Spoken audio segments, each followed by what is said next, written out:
তো সাম্প্রতিক সময়ে গত ১.৫ বছর বা ৫ আগস্টের পর যেই দুঃসময় গিয়েছে দেশের, সে সময় কাউকে আমরা কথা বলতে দেখিনি, কিন্তু আপনি স্পষ্ট ভাষায় সরকারের যত অনিয়ম সব কিছুর বিরুদ্ধে আপনি সোচ্চার ছিলেন।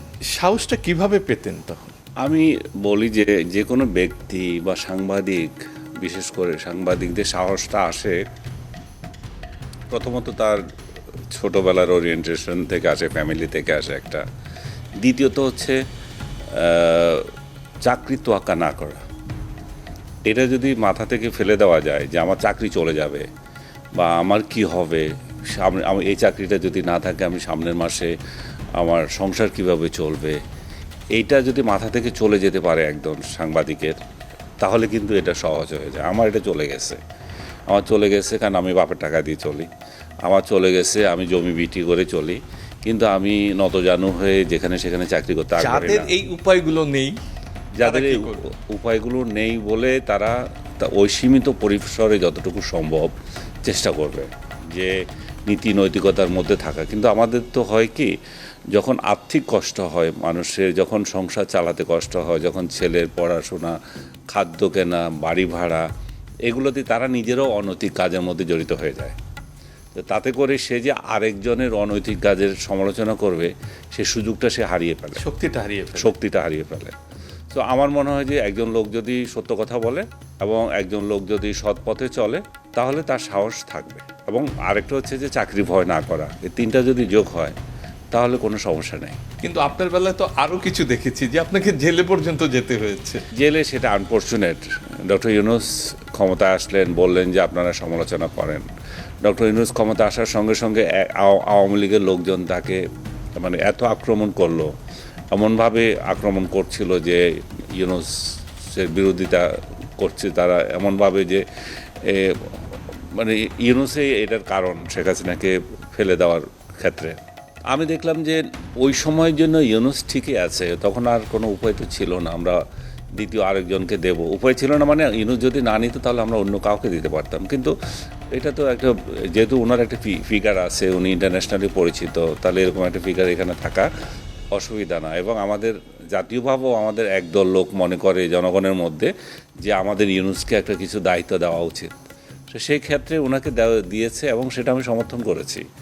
এবং আওয়ামী লীগ সমর্থন করেছি টানা 6 মাস। এবং আওয়ামী লীগের লোকজন এই জন্য আমাকে আবার নিন্দা করেছে যে আপনি কেন তাকে সমর্থন করছেন। আমি বলছি এরকম একটা ঘটনার পরে যে পরিস্থিতি তৈরি হয়েছে, সেখানে নতুন একটা যাত্রা দরকার। সেই যাত্রায় আমরা যদি রাজনীতির বাইরে কাউকে আনে দেখি তাহলে সমস্যা কোথায়? দেখতে চেয়েছিলাম, কিন্তু দেখি 6 মাস যাওয়ার আগেই ওনার যে চেহারা যে নগ্নভাবে প্রকাশ পেল। প্রথমত উনি দেখলাম যে উনি একটা টার্গেট নিয়েছেন, দেশটা কিভাবে এগিয়ে যাবে সেটা না, ওনার টার্গেট হয়েছে আওয়ামী লীগকে কীভাবে নিঃশেষ করা যাবে এবং এই দেশে কি করে হিংসা, বিদ্বেষ, রাহাজানি এবং অন্যদেরকে অপমান করা, চাঁদাবাজি, মব সংস্কৃতি কোনটা করে নাই, দেখে যে উনি এগুলোকে সব উৎসাহ দিচ্ছে। এবং যেদিন উনি 32 নম্বর ভাঙার ক্ষেত্রে উনি নিশ্চুপ থাকলেন, তখন তো আরও ক্লিয়ার হয়ে যায়। 32 নম্বর 5 আগস্ট আগুন লাগিয়ে দেওয়া হয়েছিল, তখন সেটাকে আমরা ধরে নিয়েছি একটা বিক্ষুব্ধ জনতার প্রয়াস ধরে নিই, যদিও আমি জানি যে তখন কোনো সরকার ছিল না, যদিও আমি জানি যে এটা বিক্ষুব্ধ জনতার প্রয়াস ছিল না। কারণ আমার বাসা ওইখানেই, আমি দেখেছি ওই লোকগুলোকে, আমি লাইভ করেছিলাম তখন এই ঘটনার মধ্য দিয়ে, এবং দেখেছি তারা কি বলছিল। তারা বেশিরভাগই স্বাধীনতা বিরোধী চক্র ছিল। এবং তারা বুঝলেন বিরোধী তারা। হ্যাঁ, এটা একটু ভালো প্রশ্ন করেছেন। আমি দেখলাম একজন আরেকজনকে জড়াই ধরে বলছে যে হ্যাপি ইন্ডিপেন্ডেন্স ডে। আমাদের ইন্ডিপেন্ডেন্স ডে তো 16ই ডিসেম্বর হয়ে গেছে, এখানে নতুন করে হ্যাপি ইন্ডিপেন্ডেন্স ডে কোথায় দেখা আসলো? এটা স্বাধীনতা বিরোধী চক্র ছাড়া তার কেউ করতে পারে না। অন্য উৎসাহী জনতাও ছিল, কিন্তু মূল চক্রটা ছিল ওরা। এই চক্রই বঙ্গবন্ধুর যত এখানে মূর্তি ছিল বা ভাস্কর্য ছিল এগুলো ভাঙচুর করেছে, মুক্তিযুদ্ধের স্মৃতি বিজড়িত এবং আমাদের শহীদদের আরও যে সমস্ত স্কাল্পচার ছিল সেগুলোকে ভাঙছে। মুক্তিযুদ্ধ বিষয়ক যত কার্যক্রম দেশের মধ্যে ছিল একযোগে সব ভাঙচুর করা এরা শুরু করেছে। তো তাহলে আসলে কি 5ই আগস্ট শেখ হাসিনাকে পতন ঘটানোর দায়িত্ব ছিল, না মুক্তিযুদ্ধকে হেয় করা, মুক্তিযুদ্ধকে আড়াল করা, মুক্তিযুদ্ধকে ছোট করা ছিল? এটা একটা বড় কোশ্চেন হিসেবে দেখা দিয়েছিল। ডক্টর ইউনূস তখন ক্ষমতায় ছিলেন না, কিন্তু ঠিক আছে উনি দেখেন নাই। কিন্তু 32 নম্বর যখন ফেব্রুয়ারিতে যখন এসে 32 নম্বর ভাঙা হলো, তখন ওনার সরকার কি করছিল? ওনারা চুপ করেছিলেন। ঘোষণা দিয়েই ভাঙা হয়েছে, ঘোষণা দিয়ে ভাঙা হয়েছে। ওনার ক্যাবিনেটে আছে সেই লোকগুলা সেটাকে উৎসাহ দিচ্ছে। এইভাবে যখন চলছিল তখন তো এটা ক্লিয়ার হয়ে গেছে যে উনি আসলে স্বাধীনতা বিরোধীদের একটা হাতের পুতুল। উনি তাদের খায়ের বাস্তবায়ন করার জন্যই এই দেশের শাসন ব্যবস্থা হাতে নিয়েছেন, কিংবা তাদের পুতুল হয়ে তাদের কথা অনুযায়ী চলছেন। আমি বলবো না যে তাদের খায়ের বাস্তবায়ন করতে উনি এসেছেন, কিন্তু উনি তাদের খপ্পরে পড়ে গেছেন। তাদের খপ্পরে পড়ে উনি ওনার মতো করে রাষ্ট্র চালিয়েছেন। এমন একটা দুঃসহ সময় আমাদেরকে উপহার দিয়েছেন, 18 মাস। এই দেশ, এই জাতি এর থেকে বড় নির্যাতন আর কখনো পায়নি। বলা হয় শেখ হাসিনার আমল, শেখ হাসিনার আমল, শেখ হাসিনার আমল খারাপ ছিল। হ্যাঁ, অনেক খারাপ ছিল, অনেক কাজে খারাপ ছিল, কিন্তু এটা তো হয়েছে বাড়িতে মানুষ থাকতে পেরেছে, মানুষকে চাঁদা দিতে হয় নাই, মানুষকে ব্যবসা বাণিজ্য নিঃশেষ করে দেয় নাই, মানুষকে নির্বিচারে জেলে দেয় নাই, তাই না? হয়েছে তার বিরোধী দলের প্রতি, বিরোধী প্রতিপক্ষের প্রতি হামলা হয়েছে, মামলা হয়েছে, সবই হয়েছে, কিন্তু এই পর্যায়ে হয়নি। এত দুঃসহ পরিস্থিতি আর হয়নি। আর এই অভিজ্ঞতা তো আমি জেলে গিয়ে দেখেছি। সেখানে দেখলাম যে একটা রাজনৈতিক দলেরই শুধু নেতাকর্মীগুলো ভর্তি হয়ে আছে, এবং সেখানে জেলের মধ্যে তাদেরকে আরেকটা জেলে দিয়ে দিচ্ছে, এই বিল্ডিংয়ের বাইরে যেতে পারবে না, এবং একটার পর একটা মামলা দিচ্ছে। একটা মামলা থেকে জামিন নিলে আরেকটা মামলা থেকে জামিন দিচ্ছে। সো সব কিছু মিলিয়ে ডক্টর ইউনূস যে শাসন তৈরি করে গিয়েছে, অর্থনীতি বলেন, স্বাস্থ্য বলেন, আইন শৃঙ্খলা বলেন, তাতে করে এই লোকটাকে আর মানে মন থেকে আর চাচ্ছিলাম না। সো সেই প্রেক্ষিতে 6 মাস পরে তার সমালোচনা শুরু করলাম, একেবারে কাটা 6 মাস পরে। কিন্তু দেখি যে সমালোচনা যখন করছি, উনি আবার বলছে আমার বিরুদ্ধে সমালোচনা করা যাবে, প্রাণ খুলে সমালোচনা করুন। দেখলাম যে না, এটাও মিথ্যা। ওনার সমালোচনা করছি, উনি সেটা সহ্য করতে পারছেন না। উনি ডাস্টবিন শফিক এবং ওনার প্রোপাগান্ডা টিম আরও যারা ছিল, এবং ওনার যে সমস্ত গোলাম বিভিন্ন জায়গায় দেশে বিদেশে নিয়োজিত আছে, সব একযোগে নেমে গেল এবং এনসিপিকে লাগিয়ে দিল পেছনে। মনে হয় যেন এনসিপি সরকার এটা। তাহলে এনসিপিকে তো আমরা এই অবস্থায় চাইনি। আমরা তো 24-এর গণ অভ্যুত্থানে তাদেরকে তো সমর্থন করেছি। আমরা তো তাদেরকে বীর ছাত্র জনতা হিসেবে দেখেছি। ছাত্র জনতার অগ্রভাগে ছিল এই জনতার অগ্রভাগে ছিল এই ছাত্ররা। আগস্ট যে দিল, ঘোষণা দিল এক দফা, সে এক দফা তো আমরা সমর্থন করেছিলাম, না ঠিক আছে শেখ হাসিনা আমরা আর চাচ্ছি না, মানে নতুন একটা সরকার চাই। কিন্তু এরা কি করলো? এরা দেখা গেল যে চাঁদাবাজিতে লিপ্ত হয়ে গেল, মবগিরিতে লিপ্ত হয়ে গেল, টাকা ইনকামে লিপ্ত হয়ে গেল। একজন ছাত্রনেতা যত ইনকাম করেছে অবৈধ পথে, এটা তো ইতিহাস লেখা থাকবে। বাংলাদেশের ইতিহাসে নয়, শুধু সারা বিশ্বের ইতিহাস এটা লেখা থাকবে যে এই অল্প বয়সে এত বাটপারি এবং এত সরকারি অর্থ আত্মসাৎ এরা আর কেউ পারে নাই।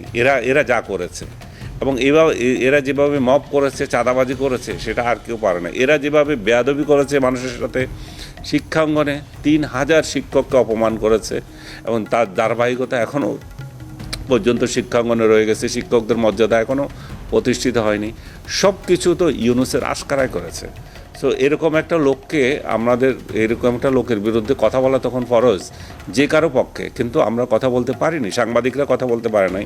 সাংবাদিকদের এই লজ্জা নিবারণ একদিন না একদিন তাদেরকে করতে হবে, মানে আপনার ক্ষমা চাইতে হবে যে ইউনূসের শাসনকে তারা যে প্রশ্ন করেনি।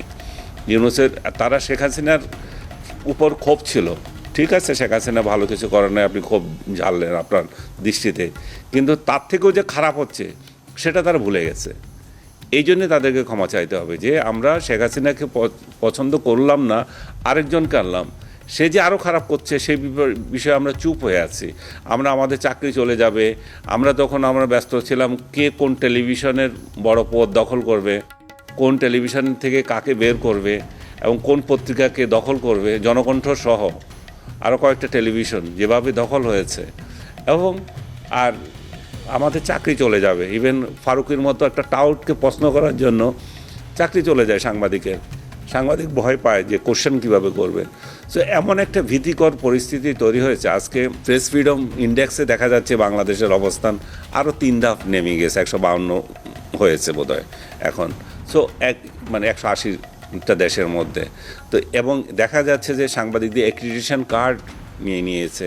সাংবাদিকরা যে কথা বলতে পারে নাই শুধু তা না, তাদের প্রেস ক্লাবের সদস্যপদ পর্যন্ত সদস্যপদ পর্যন্ত বাতিল ইউনুস করেছে। বাতিল করেছে গণহারে। তারপরে মামলা দেওয়া, গণহারে আপনি মামলা দিচ্ছেন, কি মামলা দিচ্ছেন? হত্যা মামলা সাংবাদিকদের বিরুদ্ধে। আপনি সাংবাদিকদের স্পেসিফিক অভিযোগ আনেন, কেউ তো ধোয়া তুলসী পাতা না। সাংবাদিকদের বিরুদ্ধে অভিযোগ আনা যাবে না তা তো না, আমার বিরুদ্ধে তো অভিযোগ আনা যাবে, আমার বিরুদ্ধে আপনি অভিযোগ আনেন, কিন্তু সত্য অভিযোগ আনেন।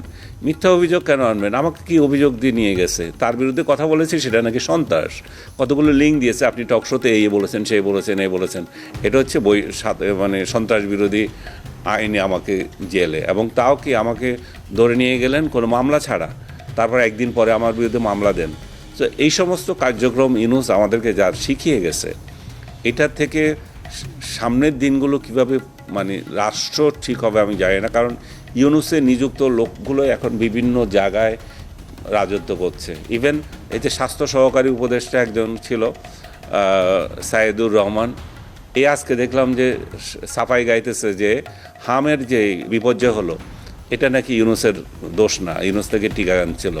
অথচ ইউনিসেফ সহ শুরু করে বিশ্বের বিভিন্ন পত্রিকা, science magazine, daily star, investigation, সবগুলো বলছে যে ইউনুসের এই অদক্ষতার কারণে, এবং টিকা কেনার কর্মসূচি বন্ধ করেছিল বিধায় প্রায় 3,300 শিশু আজকে মারা গেছে, প্রায় 30,000-এর মতো আক্রান্ত হয়েছে।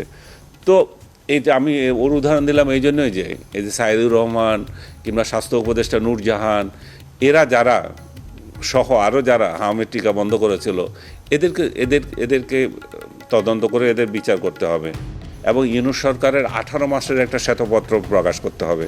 এই শ্বেতপত্র প্রকাশ কেন জরুরি জানেন? কারণ হচ্ছে যে শুধু স্বাস্থ্য না, অন্যান্য সেক্টরে আপনি দেখবেন সামনের দিনগুলোতে একটার পর একটা বিপর্যয় নেমে আসবে, একটার পর একটা। তখন বলবে কি এই সরকার, তারেক রহমানের সরকার ম্যানেজমেন্ট